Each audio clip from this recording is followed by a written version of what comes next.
In the city of Vale, millions of people live beneath a ceiling of solid rock, existing in a highly controlled underground environment, one that has remained completely unchanged for centuries.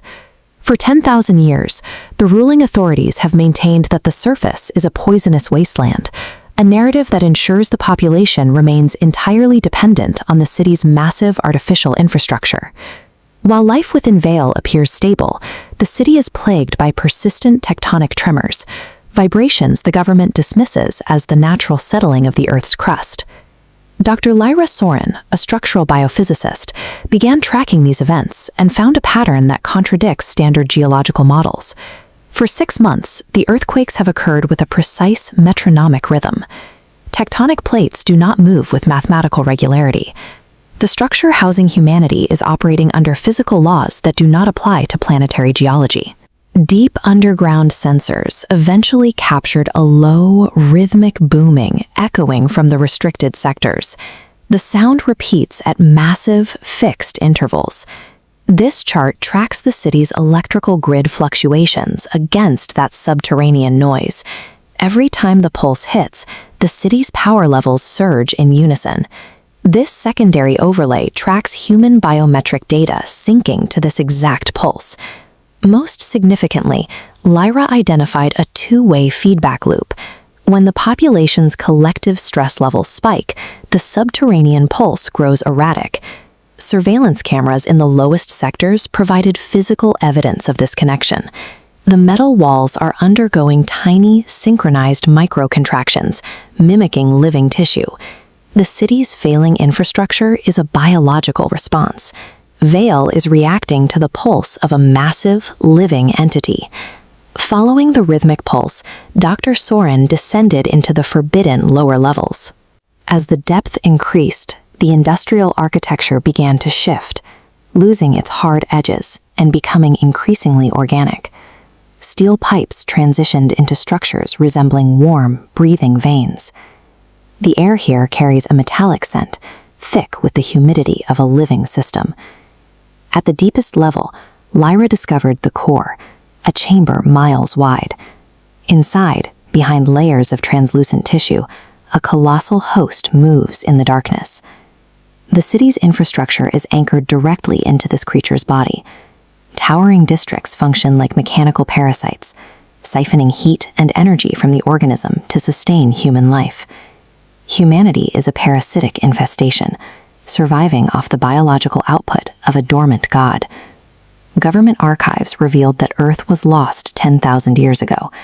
In the face of extinction, humanity sought refuge within a drifting cosmic organism known as the Celestial Ark.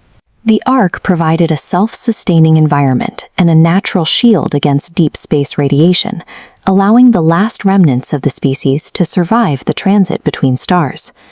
To prevent any interference with the host's dormancy, the government erased the true history of the voyage, teaching generations that the rocky walls of the city were the only world that ever existed.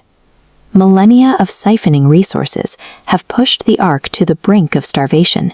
Its systems are failing, and it is instinctively waking up to find a new energy source. However, the Ark originally entered dormancy to hide. Its active biological signature acts as a beacon for apex predators that consume cosmic organisms. The Ark is now forced into a choice: remain asleep and die of starvation, or wake up to save itself and reveal its location to everything hunting it. The Ark's awakening caused the city's ceiling to fracture, leaving the population exposed to the stars for the first time in 10,000 years. Within minutes, cosmic predators arrived, entities that exist on a scale that dwarfs entire moons, drawn by the Ark's sudden metabolic surge. The Ark attempted to rise and defend the city, but its movements were sluggish. Its body is too depleted by 10 millennia of parasitic drain to mount a defense. Lyra realized the implications of the biological feedback loop she discovered earlier. The Ark's immune system and strength are tied to the neurochemistry of its inhabitants. For centuries, the collective stress, fear, and hopelessness of the population have acted as a chemical suppressant.